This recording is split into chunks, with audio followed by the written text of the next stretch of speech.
cool. All right. Books. New books and reading chapter 11 of Half a Yoga Book, The Yogi Philosophy of Physical Well-Being. Man, I don't fuck around with books.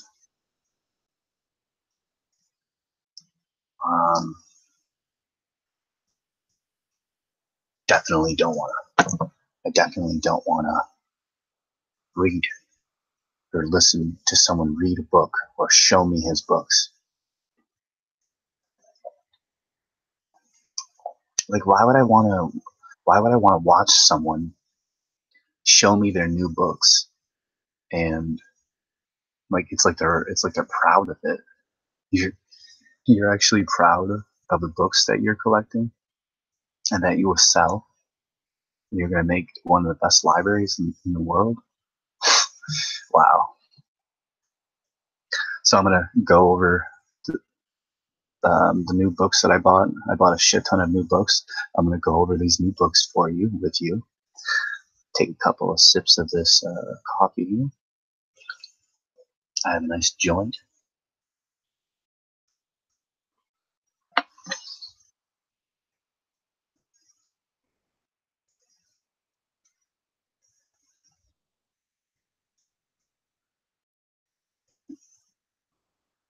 I have a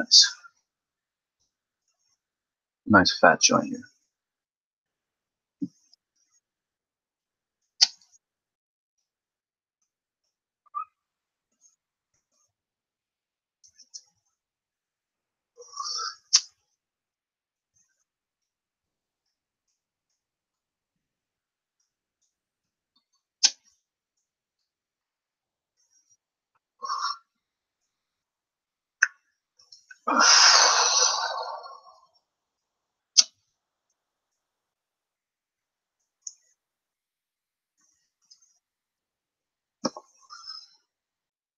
That's a beautiful thing.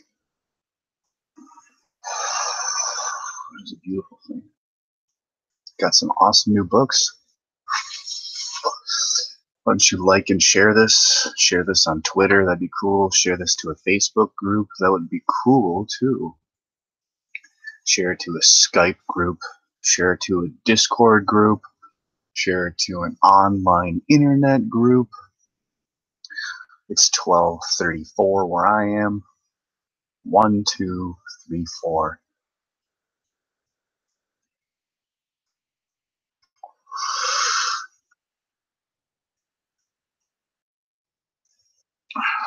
We have 3 viewers, 3 people that like books. 3 people that like books.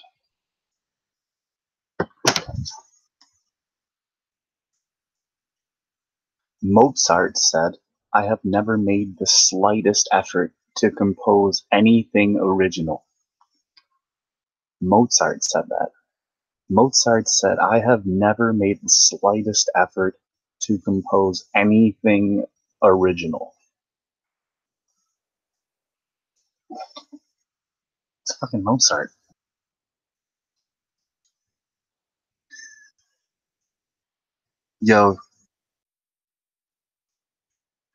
Yo, Glenn C, what's going on, brother? Peanuts Clark. Dan, what it is, I hope you're doing well.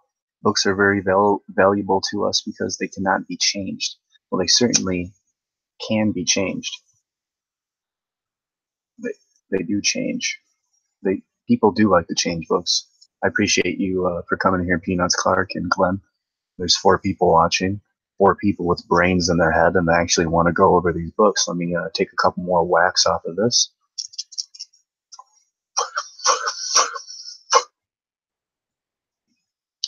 Couple more whacks off of this, and then I'm going to start reading.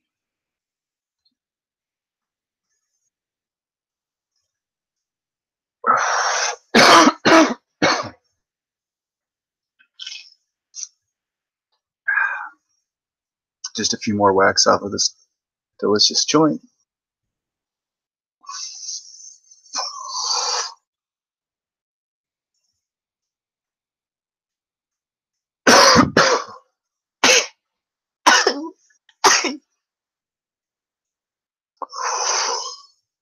All right. Yeah, I went to an estate sale today, and I thought I picked up an original Robinson Crusoe. That shit's over like $2,000. I was like, I just picked up a original Robinson Crusoe for 50 cents. Actually, it's a 1896 edition of Robinson Crusoe. So I'm gonna have to go check how much that is. I think it's probably like $25 or like maybe $100 if I'm lucky. Maybe like two or $300 if I'm lucky. But but it's only an 1896 or 7 version of Robinson Crusoe, so it'll probably be about $25 to $50. It's like, really? I'm gonna have to go look that up because you can get some Robinson Crusoe worth over $2,000.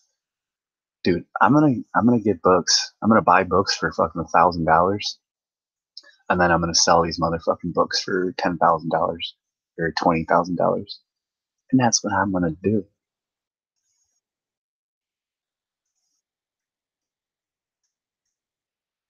All right,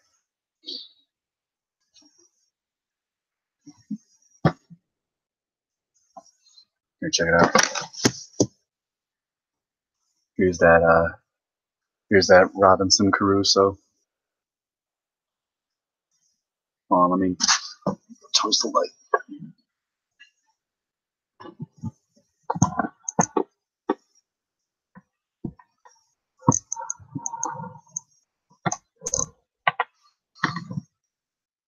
There we go.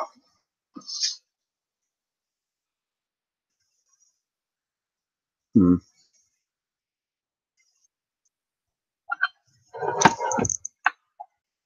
There we go. Little Robinson Crusoe. This is a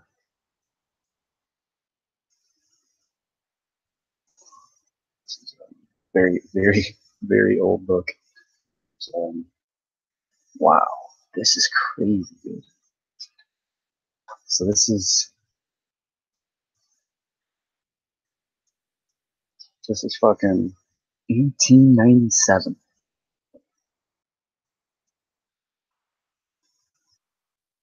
1897 Robinson Crusoe. How much does that cost? Shit, it's old. 18. I want to check how much this cost. Hold on. 1897. Oh yeah,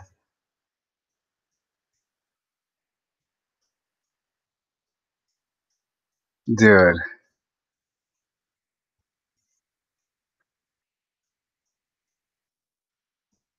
Yo, Glenn C, dude.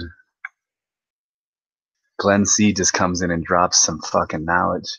Glenn C comes in and says, "Hey man, the last time I asked you about that cool book you were reading from, I didn't remember the show details, but I later found it. It is more than 200 characters, and it will take a couple posts."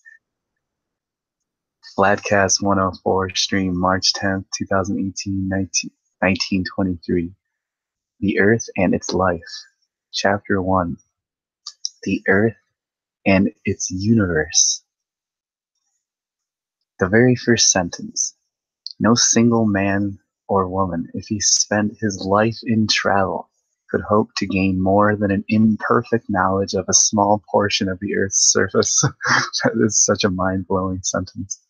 That was what I was referring to, because you do have good dowsing skills. Dowsing, like I'm dowsing, like I'm just dowsing. Yeah, to find some rare books. Yeah, thanks, dude. I want to see how much this book cost real quick.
Come on!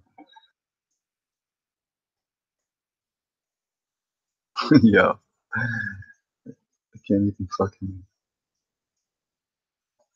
Yo, is this working? Could you guys still hear me or see me?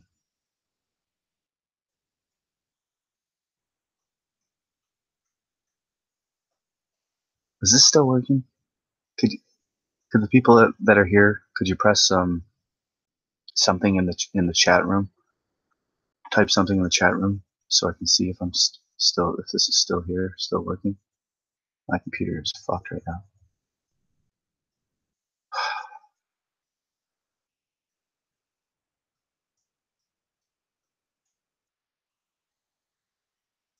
Are you serious?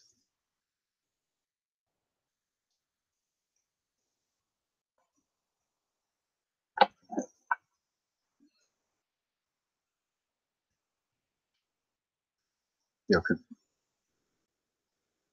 screw it. I don't even need to do that. Yo, so this is working, right? Okay, cool.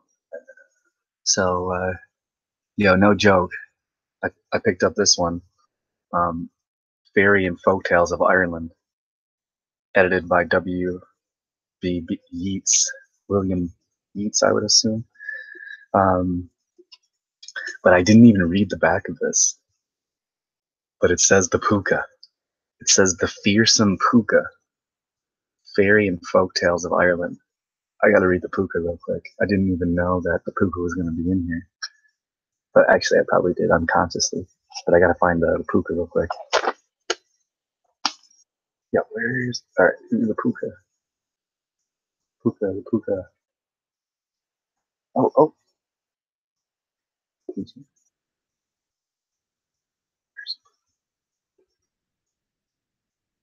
You guys ever hear of the puka? There it is, page 87. Yes, new information about the puka. Sweet. So, the puka. Yo, you're back. I'm about to have my mind blown more than you. Okay, cool. The puka seems essentially an animal spirit.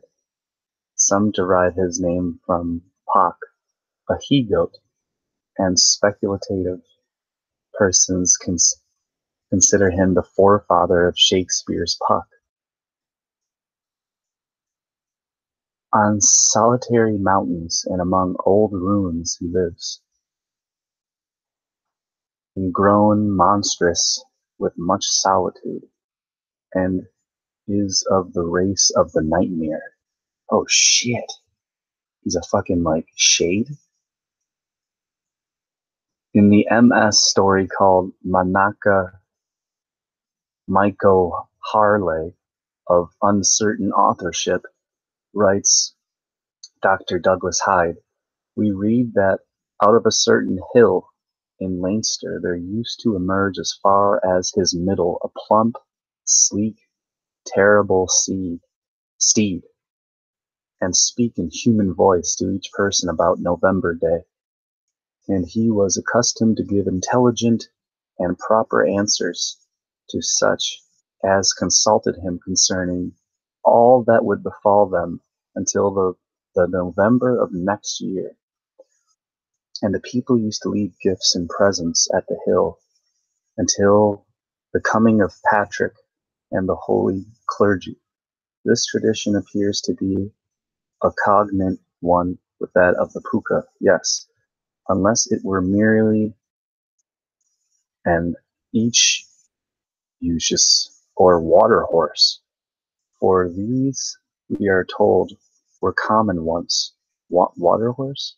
And used to come out of the water to gallop on the sands and in the fields, and people would often go between them and the marge and bridle them, and they would make the finest of horses if only you can keep them away from the sight of the water. But if once they saw a glimpse of the water, they would plunge in with their rider and tear him to pieces at the bottom. It being a November spirit, however, tells in favor of the puka, for November Day is sacred to the puka. It is hard to realize that wild, staring phantom grown sleek and civil. He has many shapes, is now a horse, now an ass, now a bull, now a goat, now an eagle. Like all spirits, he is only half in the world of form. Like all spirits, he is only half in the world of form. It's pretty badass. Oh, okay, the piper and the puka. Okay, here's another one. The piper and the puka. Okay. In the old times, there was a half fool living in Dunmore, in the county Galway. And this is a story. I don't want to read a story. The best piper in Ireland, says the puka. I'm the best piper in Ireland, says the puka. Come with me, says the puka, and I'll bring you home. He shows up when you're drunk too. You're drunk. No, I haven't drunk a drop, says the piper.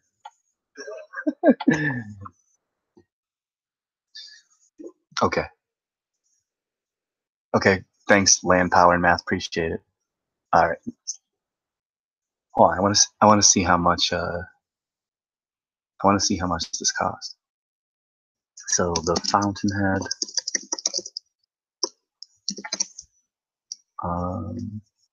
1947.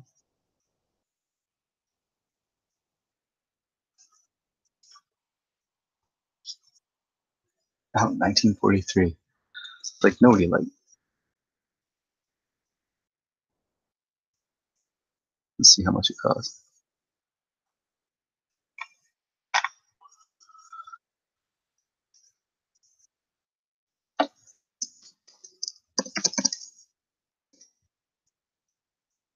Oh, see, this book is it's $46. It's a $46 book right there. Wait, why does it say it says $3,100? Somebody's trying to sell this. Somebody's trying to sell this book for $3,100. But this is a $50 book right here. I got it for 50 cents. See, like that type of shit. That's awesome. That's fucking cool. So it's, yeah, that would blow my mind. But seriously, somebody is selling this for $3,100. I gotta check this out real quick. Hopefully my computer doesn't fucking slow down. So this is this is a first edition. Cool. Somebody's trying to sell this for $3,000. What an idiot. Honestly, I'm gonna take a fucking couple rips of the joint to that. Pretty happy about that. Screw that, closing that down.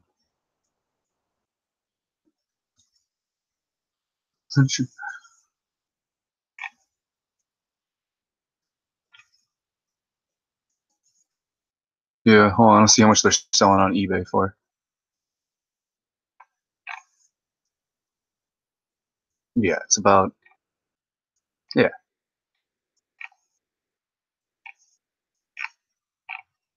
It's like a $30 to $50 book. It's badass. Pretty pumped about that. All right, let's keep going.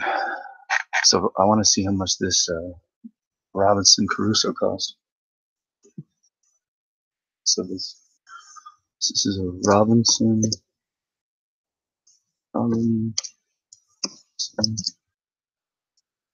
Crusoe 1897.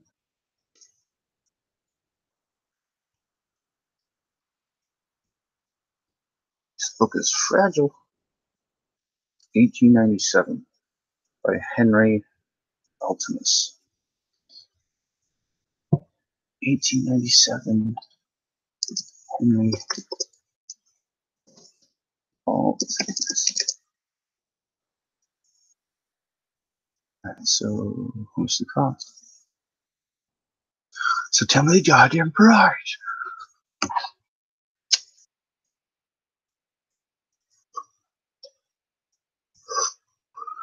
Let's see here. No way.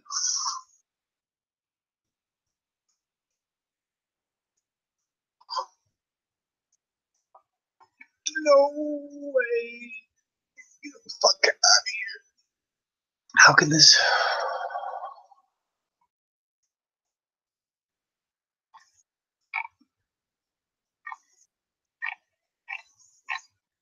Oh, I want to see. Okay, check eBay then, I guess. Oh, okay. 1890. What? This book is 1897 Robinson fucking Crusoe.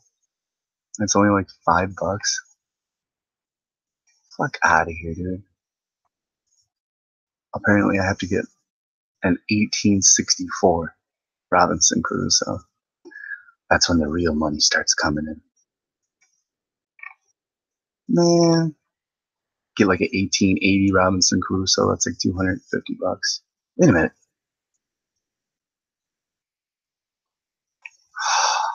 Man, that's bullshit, dude. This one's 1899, and this one's freaking $50. Why isn't mine freaking? I gotta find mine. So where is it?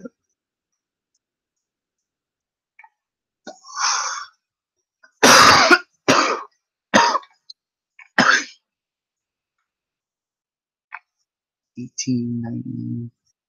Get the fuck out of here.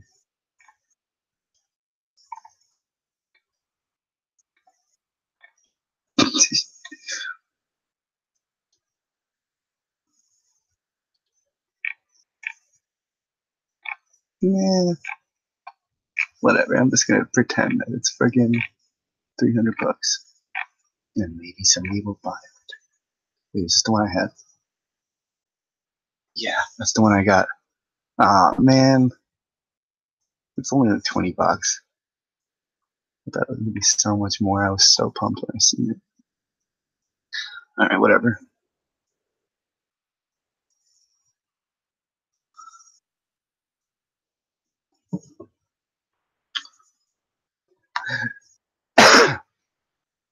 E equals mc squared. A biography of the world's most famous equation. Sorry.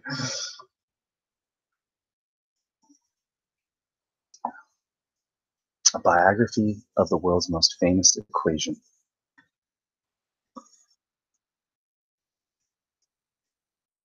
It's definitely going to be a good one.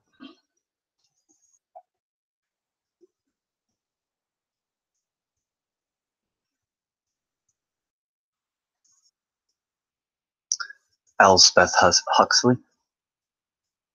The Mottled Lizard.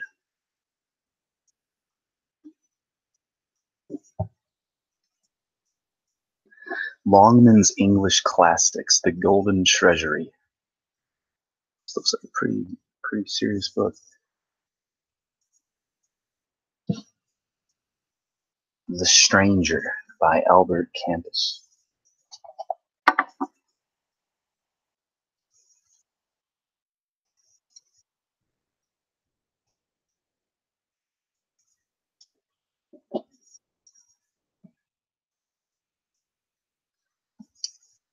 The Goebel Diaries, 1942 to 1943. This is it's a serious one. Ooh. Khalil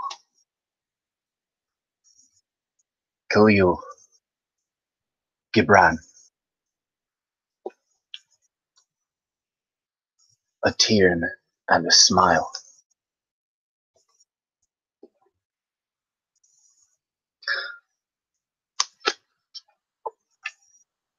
It's definitely a first edition.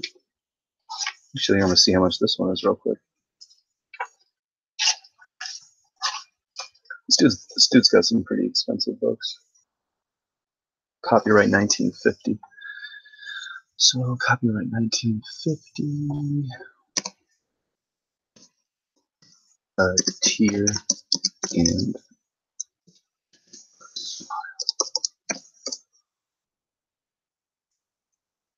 let's see how much it cost. Well, how much does it cost? What? Fuck out of here. Literally, a first edition is $4. You gotta be shit my whistles. Alright, sorry, it's about $8.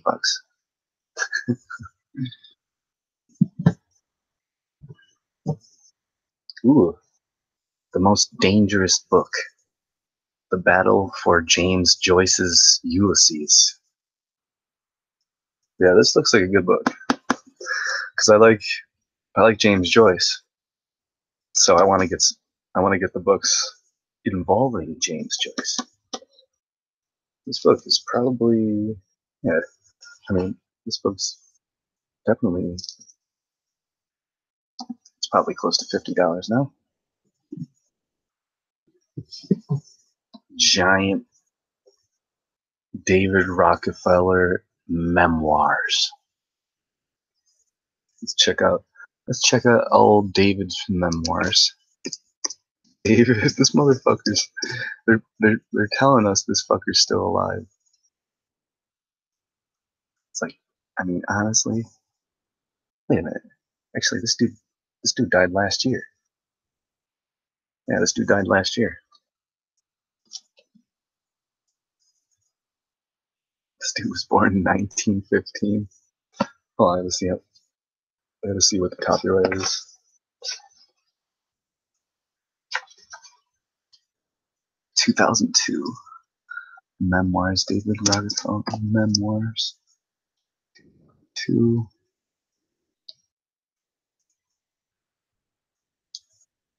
Oh, that's the audiobook. So this dude puts out a memoir in 2002. Yeah. Oh, that's so funny.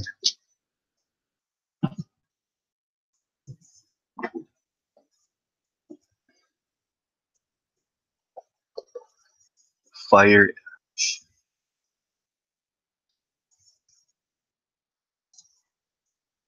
Uh, fight. Fire in the Head. Shamanism and the Celtic Spirit.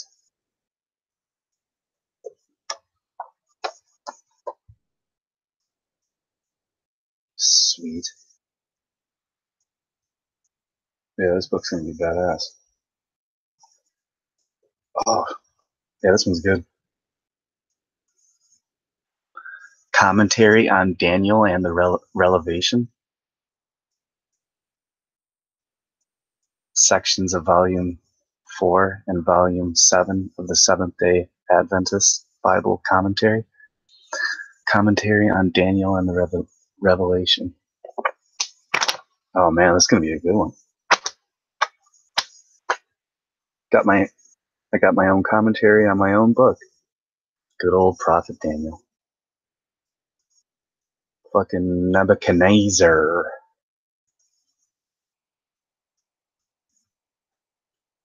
Dude. 1955. The Book of Daniel. Ooh, a map. Babylonian Empire. The Ministry of Daniel during the Neo-Babylonian period. 605 to 539 BC. The Ministry of Daniel. Where the hell is the Ministry of Daniel going these days? The book is named after its principal character, Daniel.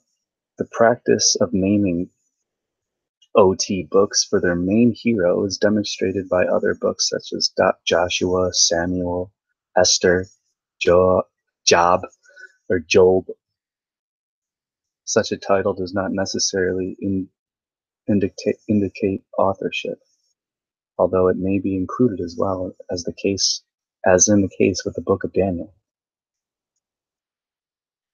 The traditional view of both Jews and Christians is that the book was written in the 6th century BC and that Daniel was its author. Well, I'm glad the Christians and the Jews agree on something. It makes me feel better about the Book of Daniel. The claims of the book. The prophet Daniel speaks in the first person in many passages. Yeah, I'm glad I picked this book up today. He states that he personally received the divine order to preserve the book. The fact that there are sections in which the author refers to himself in the third person is not strange, for in works of antiquity, such a usage is frequently observed. The author, well acquainted with history, only a man of the 6th century BC, well versed in Babylonian affairs, could have provided some of the historical facts found in the book. All right, goddamn it, my interest is piqued. The knowledge of these facts was lost after the 6th century. The testimony of Jesus Christ. Quoting a passage from the book, Jesus Christ mentions Daniel as author in Matt 24:35. For every Christian believer, this testimony should be convincing enough. Well, I mean, Jesus Christ himself is in the book of Daniel and mentions him as the author. Wait, no, never mind. In Matt 24:15, Jesus Christ mentions Daniel as the author. Oh, interesting. The book falls into two clearly distinguishable parts. The first, chapter 1 through 6, is mainly historical, and the second, chapters 7 through 12, mainly prophetic, yet the book is a literary unit. In support of such unity, very interesting. Very interesting. Let's see here. Got Marshall McLuhan, The Gutenberg Galaxy.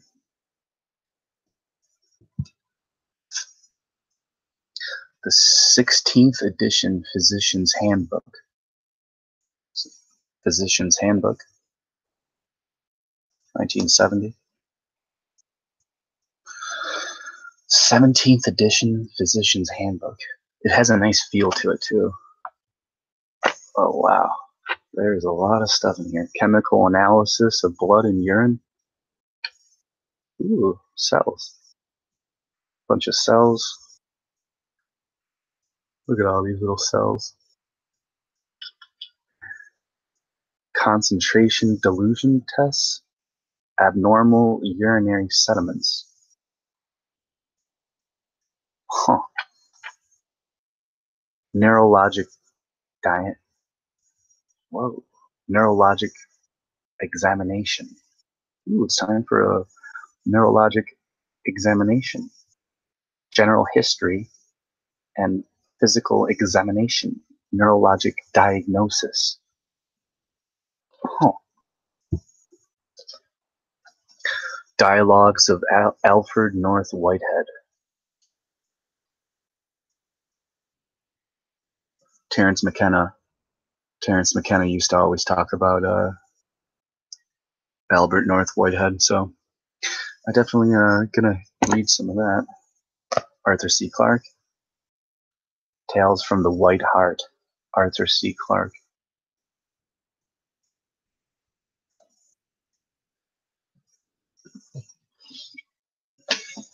The Great Deeds of Superheroes.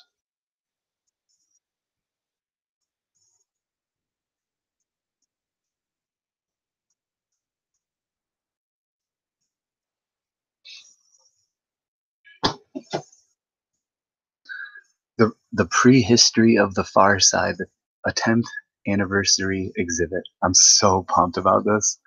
I'm so pumped about this.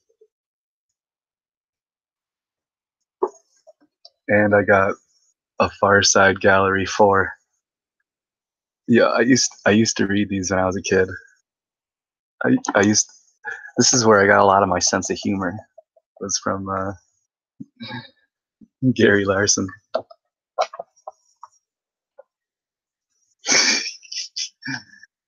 I love those cartoons. Yo, like and share this. So like it on Twitter, share this on Twitter and Facebook, or like Facebook groups or whatever, or like book groups. I should share this on my. I know where I'll share it. I can share it in the Flat Earth. Oh yeah, they didn't even let me change it. The Flat Earth SubGenius Library Foundation. Hold on a second.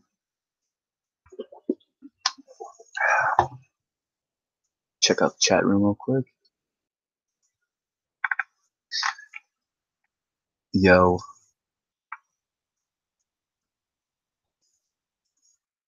What up, Daniel Smith? Yo, what's up, Jamie Brown? Is that the real Jamie Brown? If that's the real Jamie Brown, I'll give you a wrench. Just prove it. What's up, Dan W? Yo, shout out to P Mars. Daniel Smith. Yo, Ryan's Music. What's up? Yeah, I rode a skateboard once before Ryan's Music.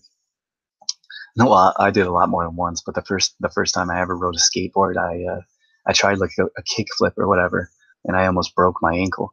So I never I determined that the risk is far too great compared to the reward of skateboarding. So I chose to play hacky sack instead of skateboarding. So what's up, Jamie Brown? Jimmy Brown, yo, Jimmy Brown, prove it's you. Come on, is that? Yo, could you guys click on Jamie Brown and let me know if that's the real Jamie Brown so I can give him a wrench?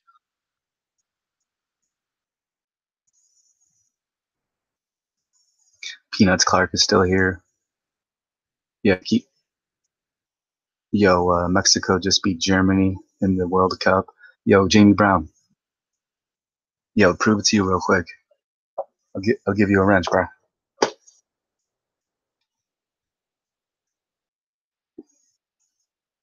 right, cool. I'm gonna wrench you up, Jamie Brown. Yo, what's up, Candor? Haven't seen you in forever. What's going on, brother? Cool. All right, I'm gonna keep going with this.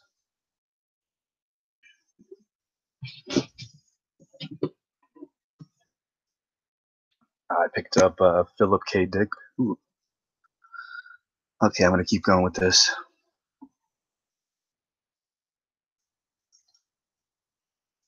Got a Philip K. Dick book. Blade Runner. Do androids dream of electric sheep?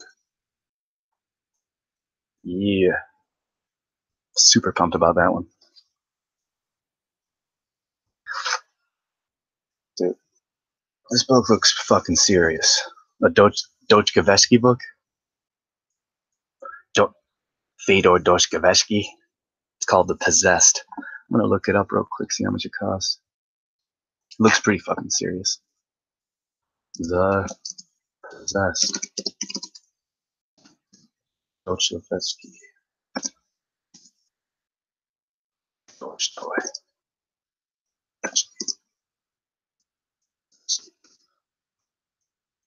Now, how much is this?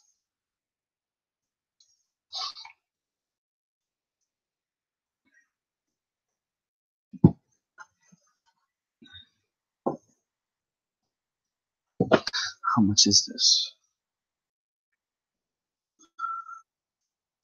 What year is this?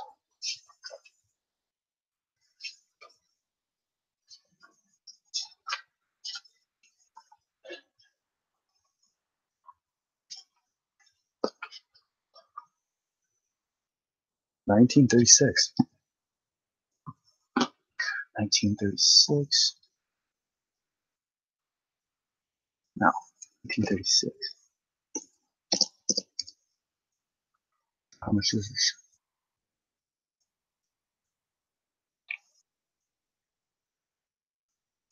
Let's see. Light this up.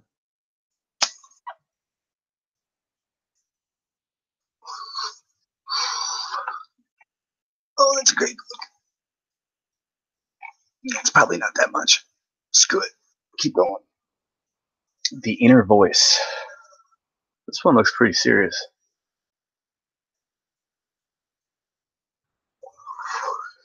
This one just caught my eye. This one looks fucking pretty serious. It's a very small book. I'm actually going to look inside this book real quick. Something's calling out to me to read it to you. Something is calling out to me. The inner voice is calling out to me to read this to you.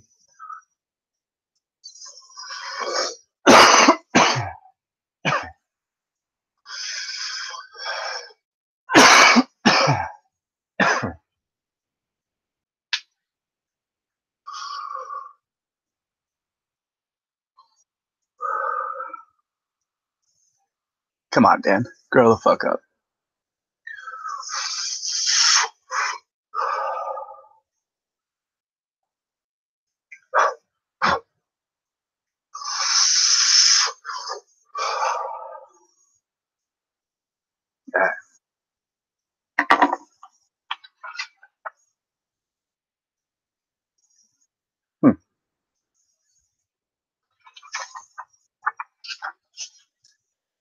The Message of the Masters.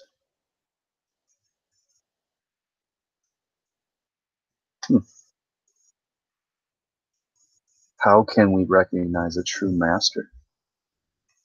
Well, that's fucking interesting. Of course, it's page 23. Page 23. How can we recognize a true master? This is perhaps the most important question we can ever ask throughout our whole existence. For there are many impostors, some deliberately playing on the desires of people, earnestly seeking spiritual liberation. Some honestly believing themselves masters because they possess a certain amount of power and knowledge. This is good.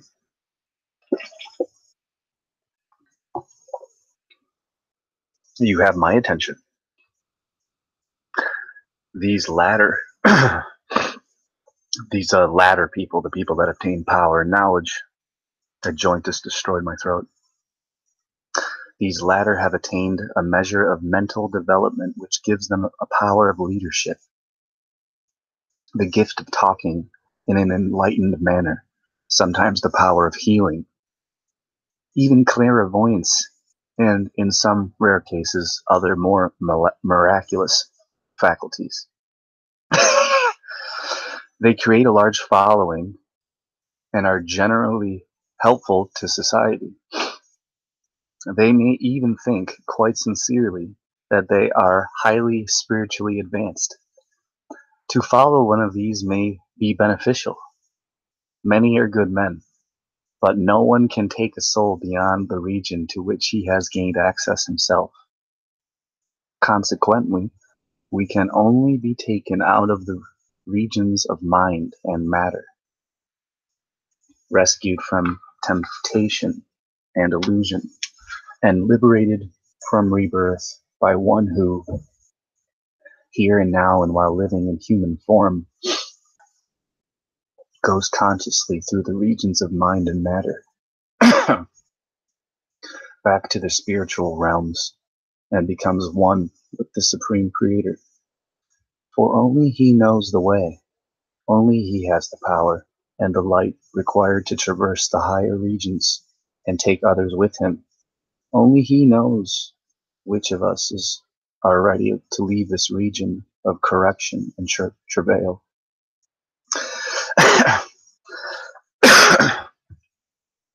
Again, the question, how can we recognize such a being? He is a man of flesh and blood who submits himself to the laws of nature like other human beings, born in the usual manner into normal earthly condition. He lives in accordance with the customs of the country in which he resides. Simple but exact in his apparel, he never calling attention to himself.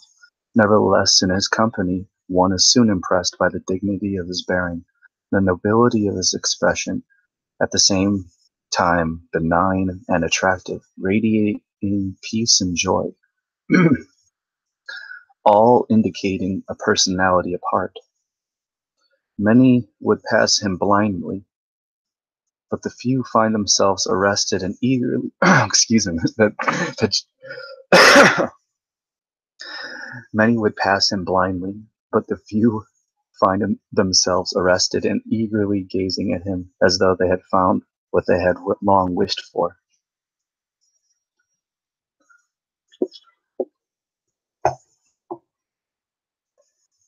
A true master may be unmarried or a family man, but when he starts his work as a master, he relinquishes family life. He is in the world, but no longer of the world. He is readily approachable by rich and poor. Oh, that's interesting. It's interesting that it said,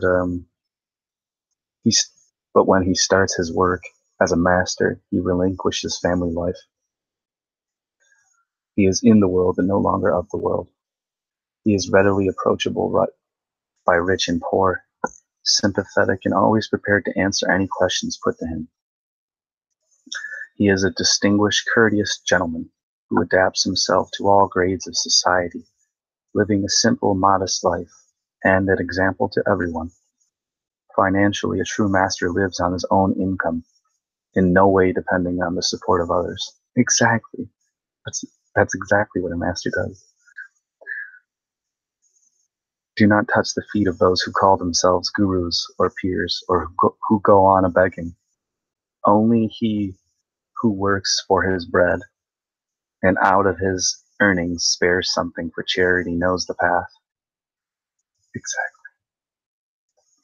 A true master bestows his services and teachings free. Exactly. Just as nature gives us air. By the way, that's a shout out to all you flat earth shills out there. I know who you are. There's a shit ton of flat earth shills out there, and I know who you are. There's a shit ton of flat earth shills out there, and I know what your names are. I could call you out right now, but I don't want to hurt your petty little feelings. I can call your names out right now.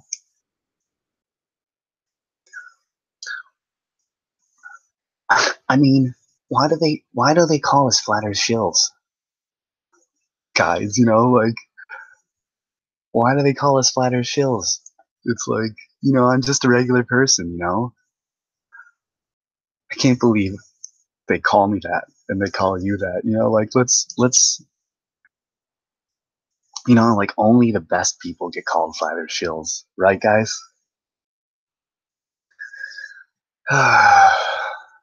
You keep making money off the flat earth. Keep making money off the flat earth and suck that titty dry. Suck that flat earth titty as long as you can.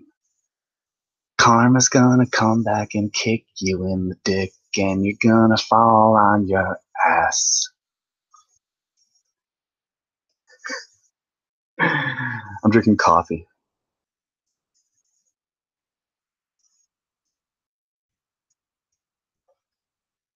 A true master bestows his services and teachings free, just as nature gives us air, light, and water as her free gifts. He neither expects nor accepts anything as a reward. He would never consider putting anyone under an obligation. He is truly the giver and never the receiver. To him, all men are alike, irrespective of their race, nationality, creed, mental equipment, or social position. His teaching is universal and common to all. A true master is never curious or inquisitive about other people's affairs.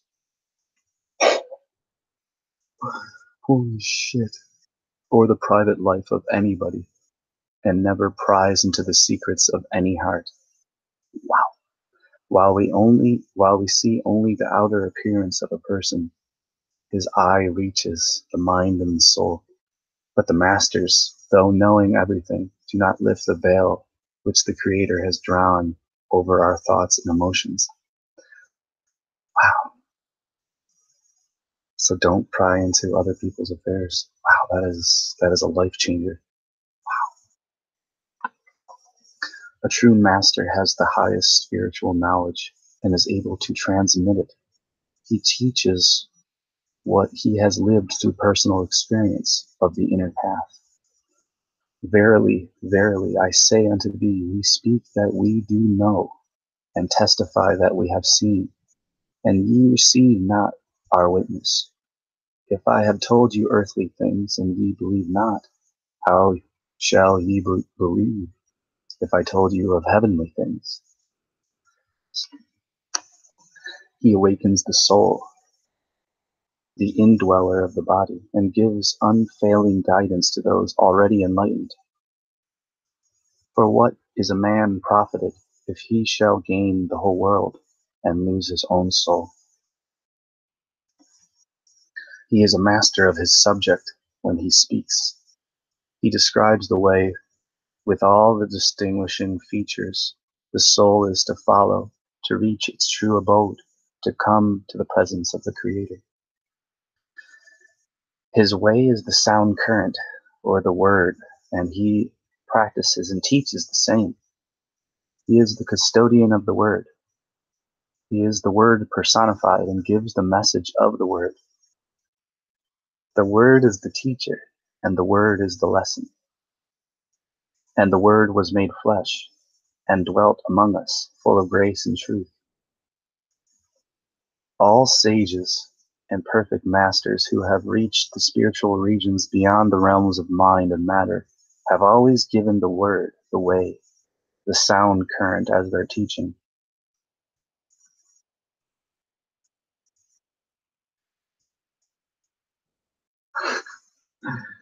Like and share.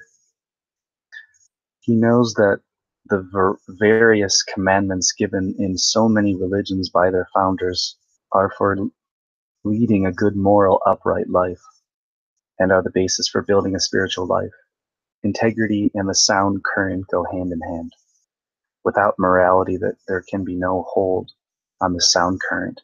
And without the practice of the sound current, it is impossible to live by these commandments. Only the practice of the word enables us to conquer the hereditary 5 foes: lust, anger, greed, attachment, and egoism. To, to follow moral precepts and lead an upright life is, figuratively speaking, like putting ashes on the fire. It is not extinguished. When the ashes are blown away by the force of the karmic wind, the fire is rekindled, and we are again a victim of the relentless foes. The practice of the word is like putting water on the fire, which is thus quenched forever. A master does not perform miracles for show, but the protection and guidance the disciples receive here, the ways by which he frees the soul within from the clutches of mind and makes its contact with the Word and the Supreme. Being are signs and wonders of people. Being are signs and wonders people would not believe. A true master is here among us for guidance, and in his radiant form is within the disciple to accompany him in the way, and is there without fail at the time of his departure from this perishable world. Where is the laboratory in which this science of the masters is to be studied? The temple of God. It is the body of man, the temple of God. To the man whose inner eye is yet closed, temples, churches, synagogues, and mosques made of bricks and mortar are the places of worship. To the awakened soul, the true temple is the body in which it lives and finds the Lord. We are told that ye are the temple of the living God, and adjoined to seek the kingdom of heaven which is within us. The voice of God resounds from the vault of the temple, but the sleepy world hears not. O multitude, multitude, who remain deaf to his calling, behold the happiness of the few spiritually awakened, who listen to the voice of the Lord and are joined to him.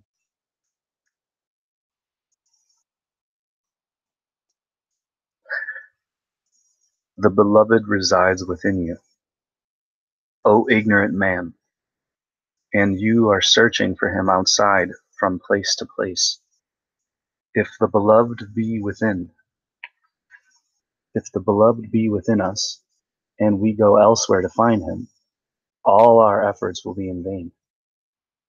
The ignorant bow to the temples. The true seekers always enter the living temples, their bodies. It is indeed a pity that the denizen of the natural mosque or temple should go to man-made places of worship only to suffer disappointment after all. It is a pity, it is indeed a pity. It is indeed a pity that the denizen of the natural mosque or temple should go to a man-made places of worship only to suffer disappointment after all. Whatever is in the universe is also in the body. Whatsoever seeketh in the body, verily doth he find. There is little doubt that the true meaning of these vital sayings is not generally understood. Our body is a wonderful house. It is an epitome of all creation. Man is the microcosm and the universe is the macrocosm. They are interrelated. The macrocosm is reached and studied through the macrocosm. When the threshold of the temple is passed, the soul finds itself in the new and exceedingly attractive worlds.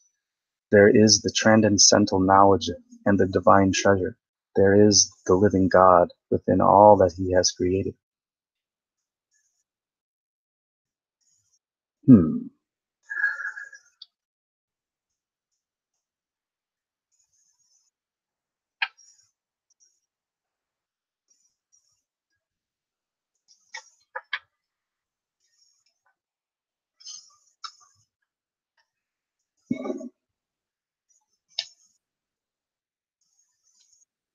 Yo, what's up, Dan Smith?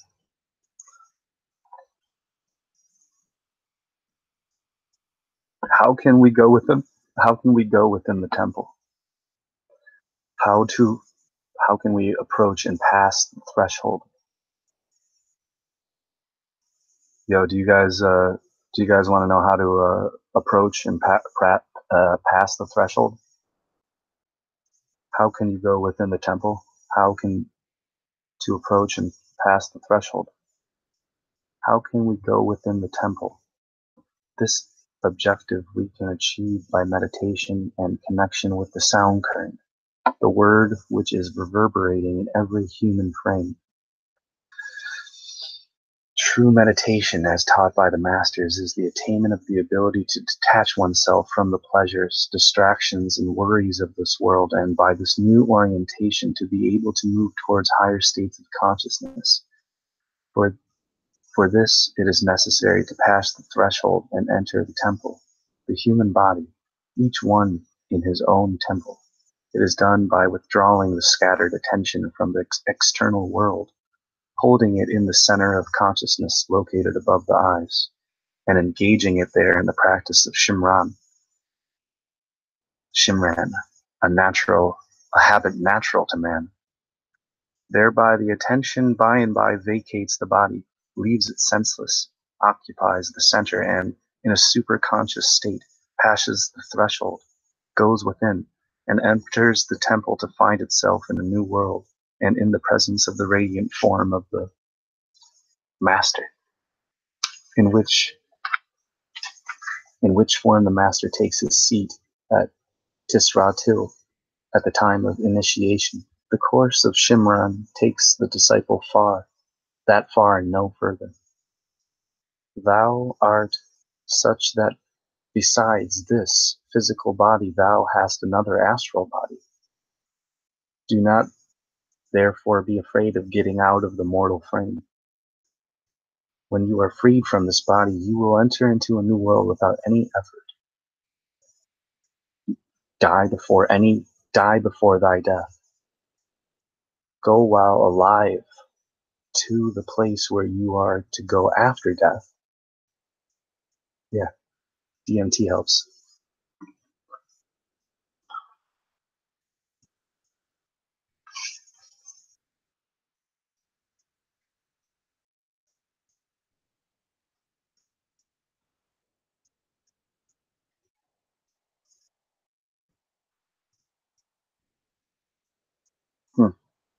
Interesting.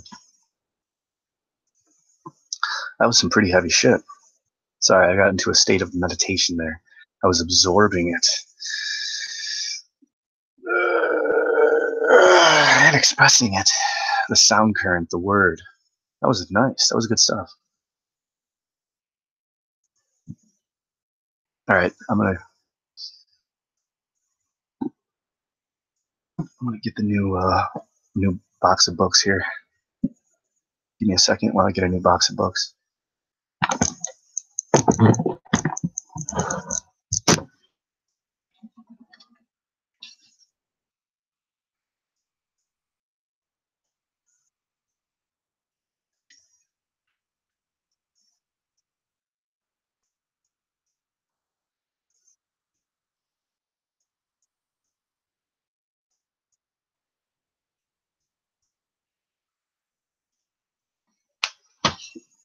Hey yo.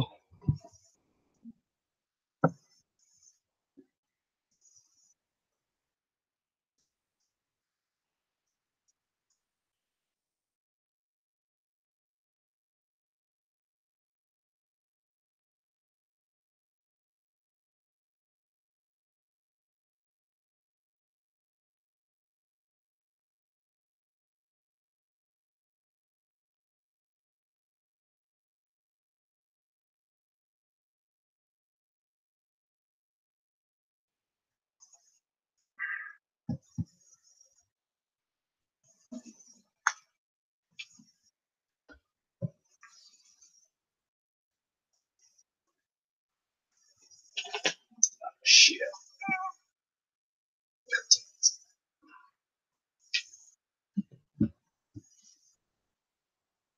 Mental health? Oh, forgot about this one. Mental health through will training. 12 lives. Plutarch. 12 lives. Mental health through will training.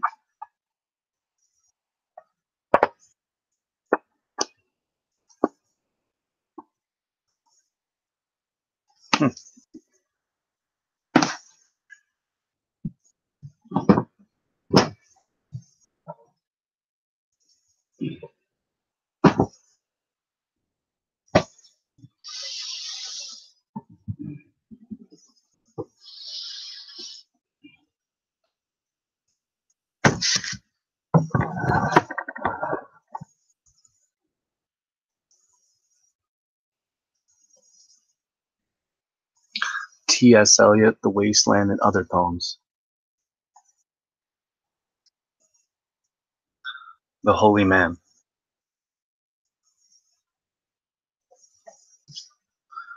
One Flew Over the Cuckoo's Nest. Into the Wild, which is a great movie, by the way. Into the Wild was the movie that I watched when I was like 22 or 23 years old. 23, yeah. And then that was what pushed me over the edge, and I drove from Buffalo to Los Angeles. Ooh, sweet! Finally got the 4 agreements. Yes, a practical guide to personal freedom. Finally got it. Four Agreements. You gotta read the Four Agreements. Ooh, love getting bookmarks. I love getting other people's bookmarks. Sometimes you get money too, and secret messages.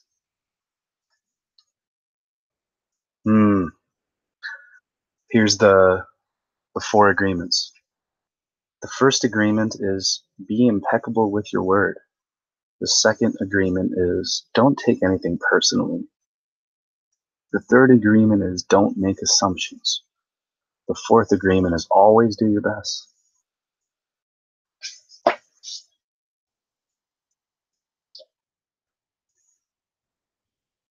Prophet.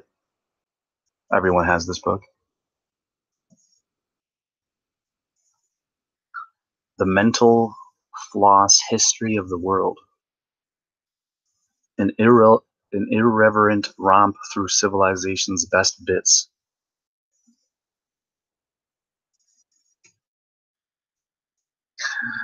Another version of Carl Sagan's book, Cosmos. A lot of good flat Earth stuff in here. Yo, like and share this.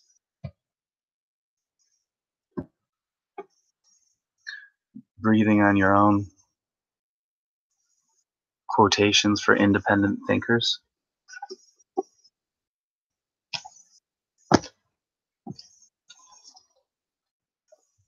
So what do you want? I have discovered that it is necessary, absolutely necessary, to believe in nothing. That is, we have to believe in something which has no form and no color. Something which exists before all forms and colors appear. Yeah.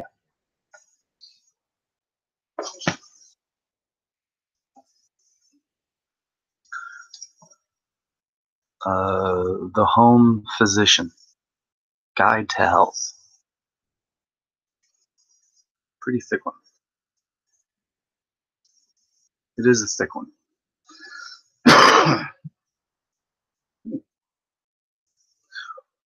Everyday Zen.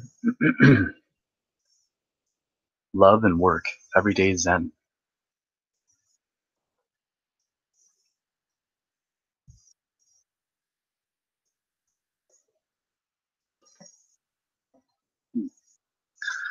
The Lessons of Saint Francis. How to bring simplicity and spirituality into your daily life.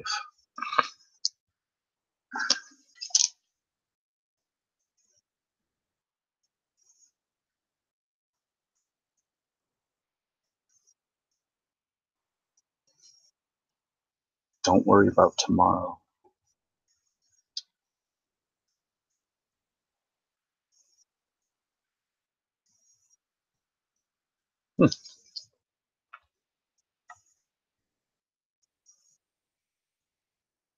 Yeah. What's up, Mitch? Blade Runner is a great movie. Hey, Dan, do you have a copy of Thomas Reed's An Inquiry into the Human Mind and the Principle of Common Sense? I don't know. It's a good question. Good times for all. So I'm glad you 8 people are enjoying this. I'm gonna keep. I'm gonna keep. I'm gonna keep going with this. The Splendor of Recognition. The Splendor of Recognition. The Ancient Science of the Soul. I bet you this book is a lot of money. This book looks pretty heavy duty. Seriously. Like, how much money is this thing? Oh, okay, so it's like $30.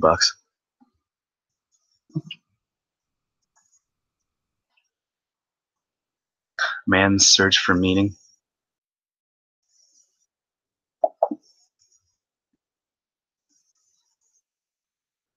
Temperament. It says, the idea that solved music's greatest riddle.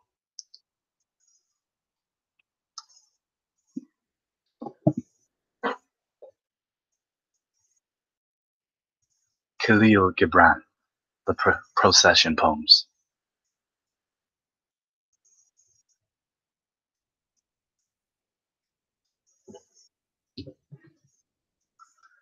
Khalil Gibran, the nature of love.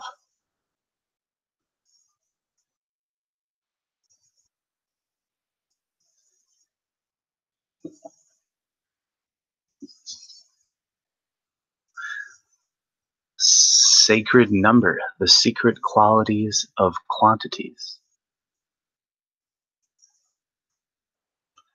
Judy. I bet you this one would interest a lot of you. Sacred number, the secret qualities of quantities.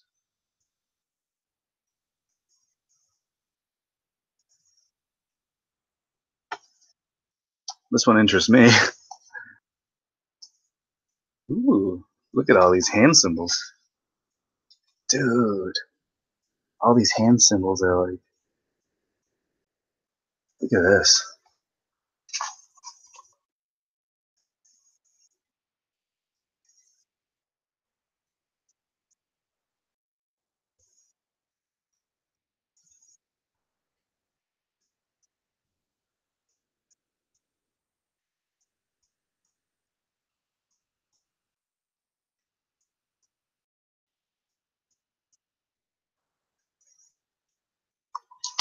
I think that's pretty fucking sick. Sheesh, talk about some shit. My goodness. Wow. That is a picture. Wow.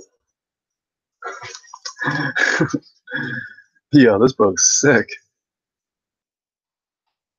Good gematria. That is a lot of... Dude, look at all this.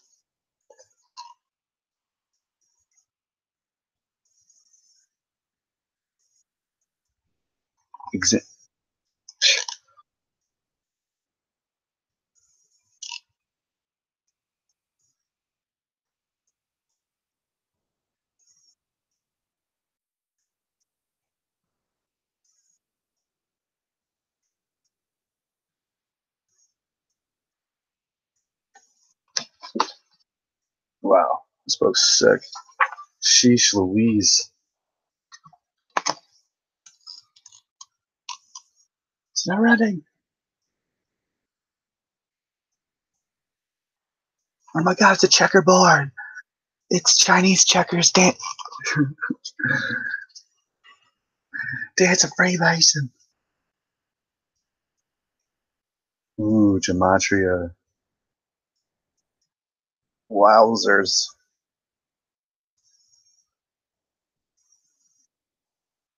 Get the fuck out of here.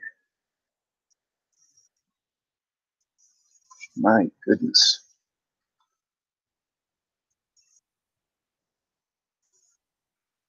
Whoa.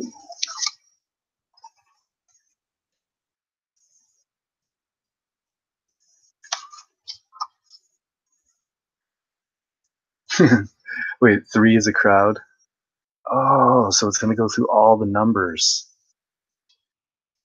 The monad, 1 unity, duality, opposites. 3 is a crowd, the trinity. Quadrinity, exactly, 2 pairs. 5, 5 itself, 5, 5. All things 60, the hex. The heptad, 7 sisters. 8, a pair of squares. The innate, 3 threes. 10 fingers and thumbs.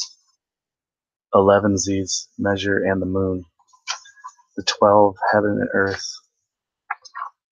Covens and scores into higher numbers. The quadrivium.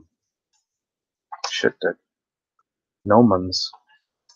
Time and space. Sweet. Classic. Being peace.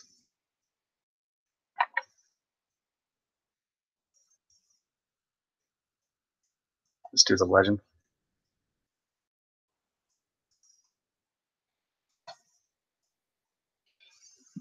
The Bitter Woods, Eisenhower.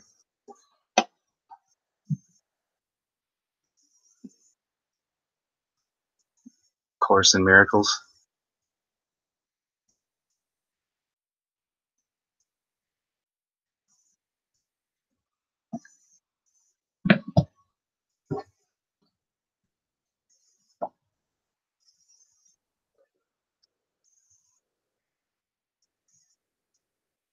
Meditate.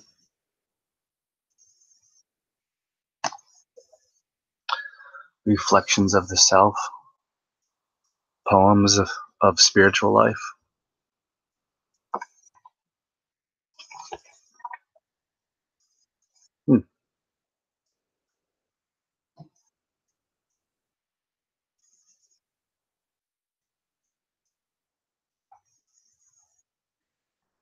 Cast off desire. Remain far away from bad actions. Become stainless, solitary, and absorbed in the self. With love, purge yourself of sins. God is supremely pure. When you become flawless, He reveals Himself to you. Remain far from greed and conceit. Guard yourself from desire and anger. Do not become lazy or harbor jealousy. Keep away from envy and hostility.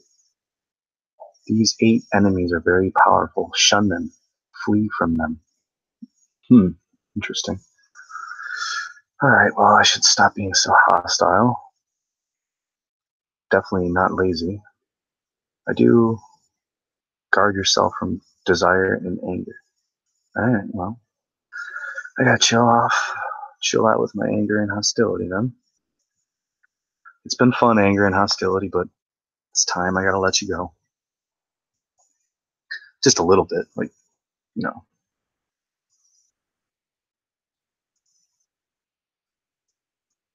If you abandon the self, embrace the world, and become devoted to self-seeking and serving others, you commit.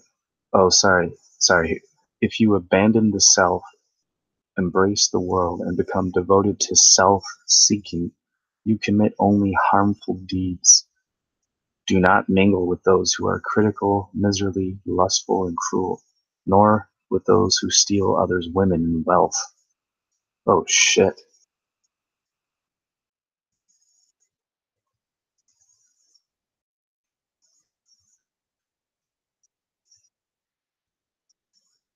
If you abandon the self, embrace the world, and become devoted to self-seeking, you commit only harmful deeds. If you abandon the self, embrace the world, and become devoted to self-seeking, you commit only harmful deeds.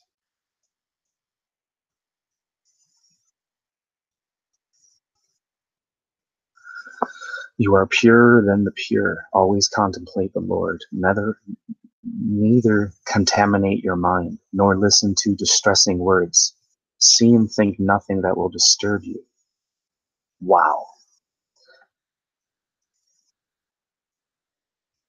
Don't listen to distressing words. See and think nothing that will disturb you. Honor stability, goodwill, and courage. Deepen your wisdom and endurance. Never renounce justice. Befriend faith and trust.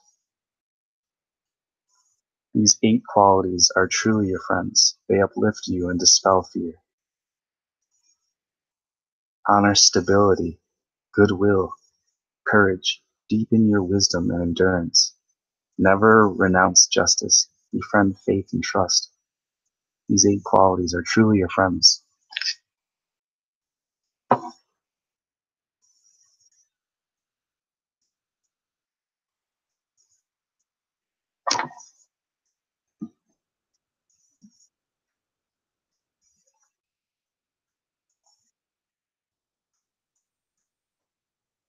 Day and night practice forbearance. If you remain grounded even in difficult times, you will attain immortality. Pain is the true friend, the teacher of all. It grants strength and discrimination. It bestows purity, wisdom, and courage. Never flee from whatever pain you must endure.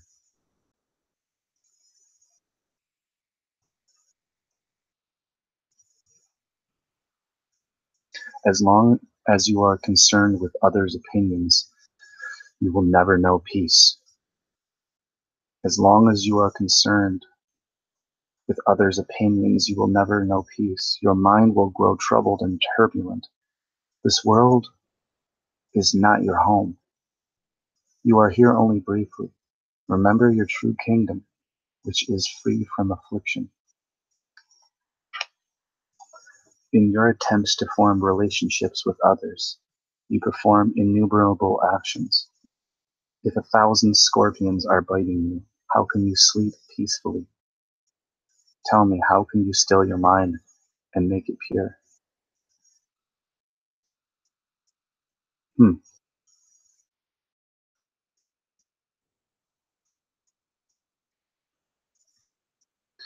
Always be just. Maintain steady wisdom and a stable mind. Have no cares or conflicts.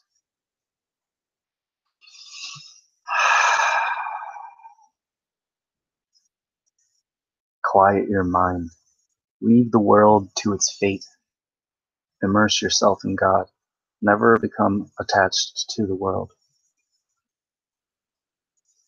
It is pain which tests your strength and discrimination. It removes all sins from past lives, making you holy and pure. It frees you from faults and teaches you what is true and what is false.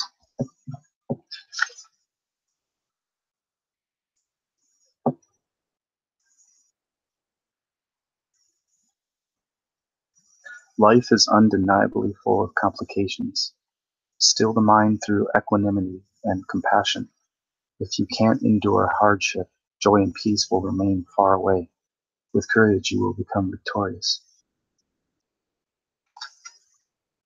Perform your work punctually, with serenity, courage, zeal, love, strength, energy, and a pure mind. Don't spoil any task through lethargy, or ignorance. Be one-pointed. Be one-pointed in your work. Perform all your tasks with discipline. Waste no time.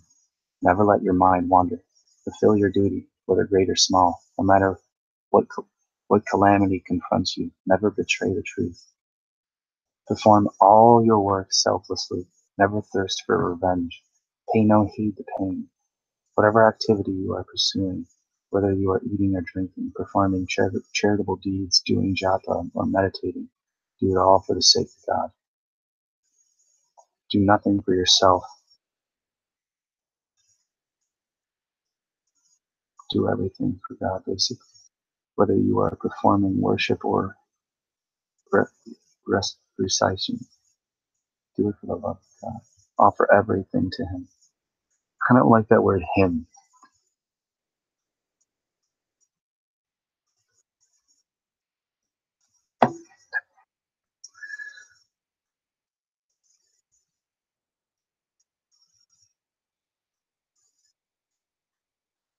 O dear one, love your own inner self. Keep both mind and intellect pure. The Lord is an ocean of compassion. Never forget Him, not even for a moment. When your mind becomes fickle and wanders, reabsorb it in the self. Good, because I said absorb earlier, and I was a little nervous. But now I feel better that it said, when your mind becomes fickle and wanders, reabsorb it in the self.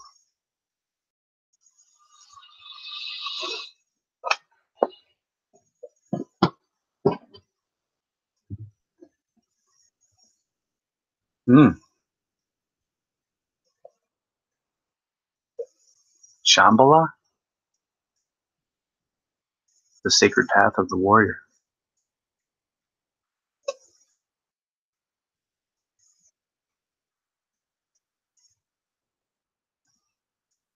Sacred warrior. Path of the sacred warrior.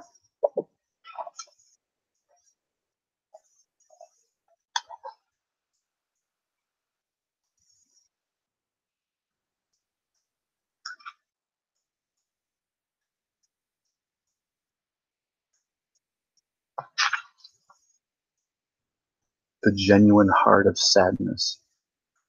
Through the practice of sitting still and following your breath as it goes out and dissolves, you are connecting with your heart. By simply letting yourself be as you are, you develop genuine sympathy towards yourself.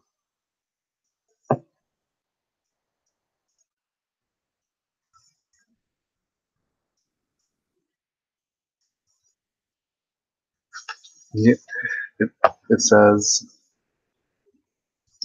says, Earth is always Earth. The Earth will let anyone sit on it, and the Earth never gives way. It never lets you go. You don't drop off this Earth and go flying through outer space. Likewise,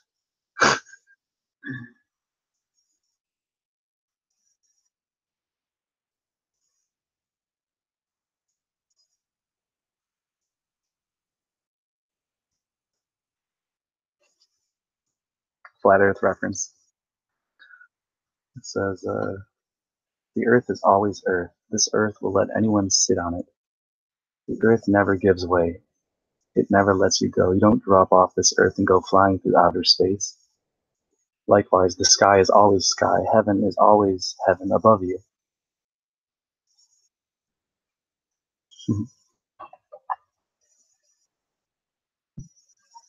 Yee.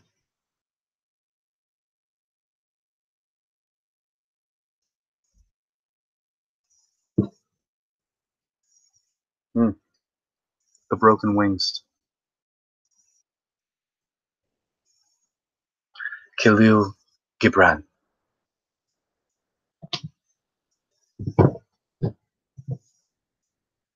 Mirrors of the soul.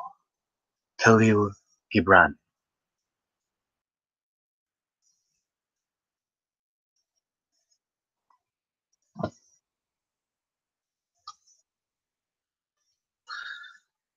Eckhart Tolle. Oneness with all life. Treasury edition.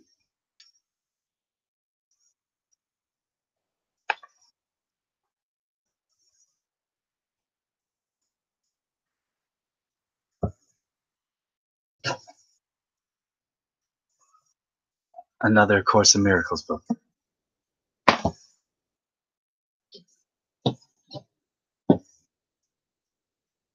Rumi's Secrets. The Life of the Sufi Poet of Love.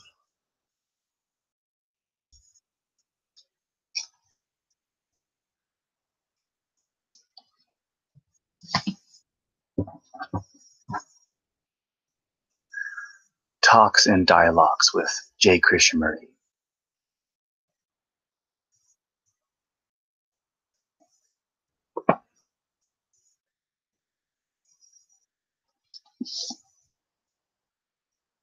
Creating True Prosperity. Creating True Prosperity.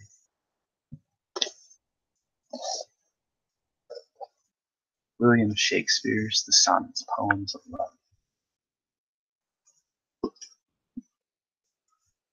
The Pocket Book of Quotations.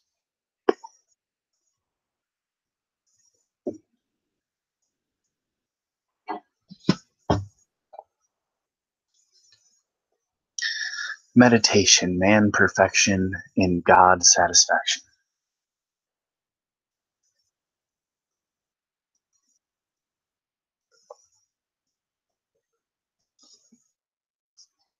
Stillness Speaks, Eckhart Tolle.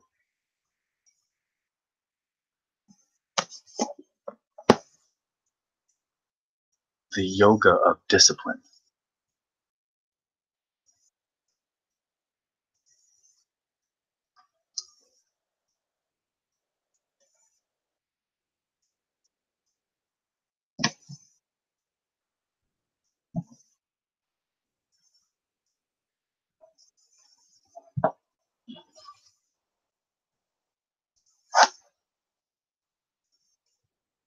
To the Ends of the Earth. To the Ends of the Earth.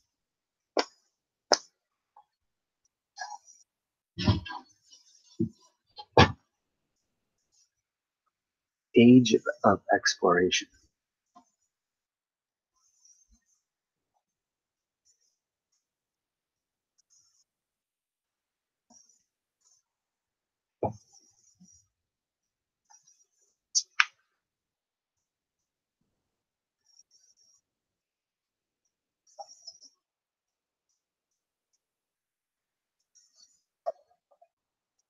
Hmm. That looks like an interesting map. 10.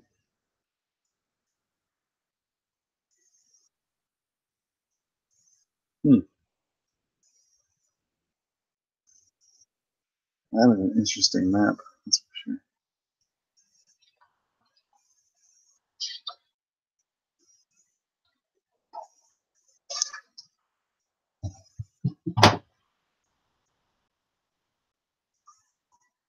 The life of the.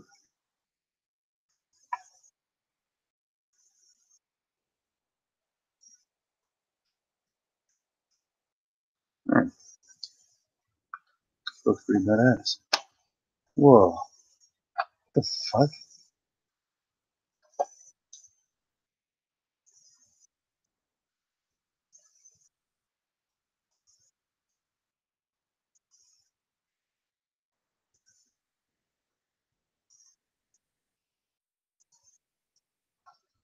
Damn.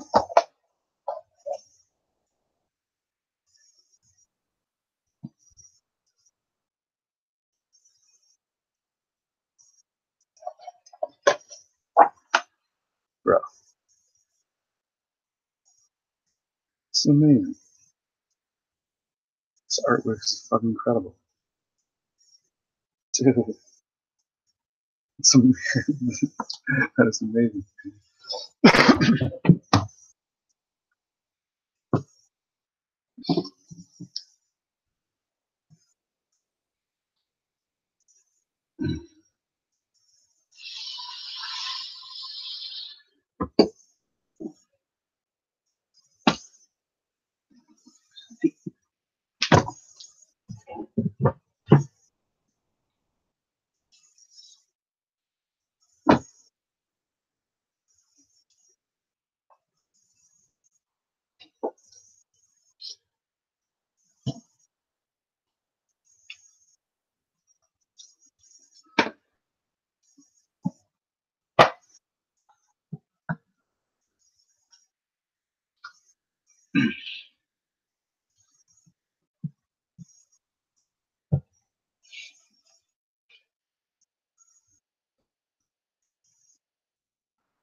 What up, Rig 5?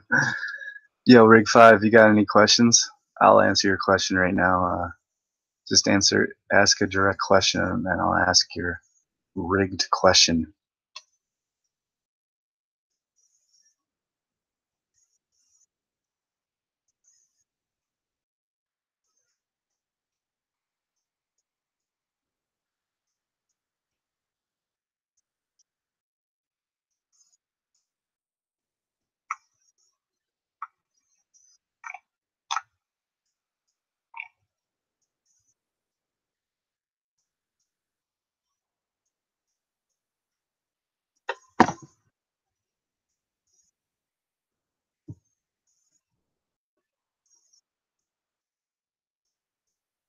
I mean, these books are all right.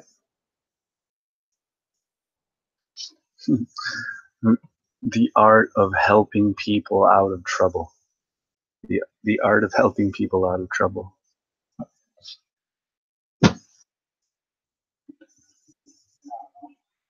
These books are all right. Nothing too special. I don't even want to go over this other box. It's not even that good. Maybe I'm not.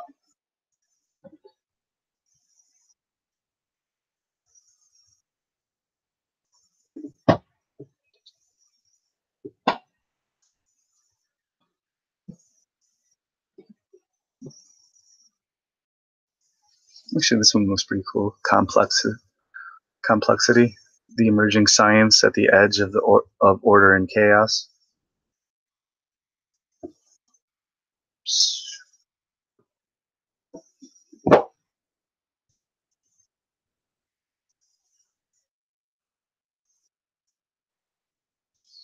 Yeah, I got another box here, but I think I'm good. I guess I'm gonna go get some food. I'm hungry, and I'm gonna go play some basketball. Get my ass out of the house. So peace. Enjoy yourselves, everyone. I have another box here, but I don't know. It's a bunch of Twilight book bullshit. That's not like that, but yeah, I gotta recharge my battery. I gotta eat something and go absorb some sunlight like a plant. Peace out. Check out the description and subscribe to my other channel. I think my getting banned off YouTube, my main channel is almost done, so I'll be able to go live off my main channel soon again. So thanks for sticking with me on my backup channel here. Flare Diesel out.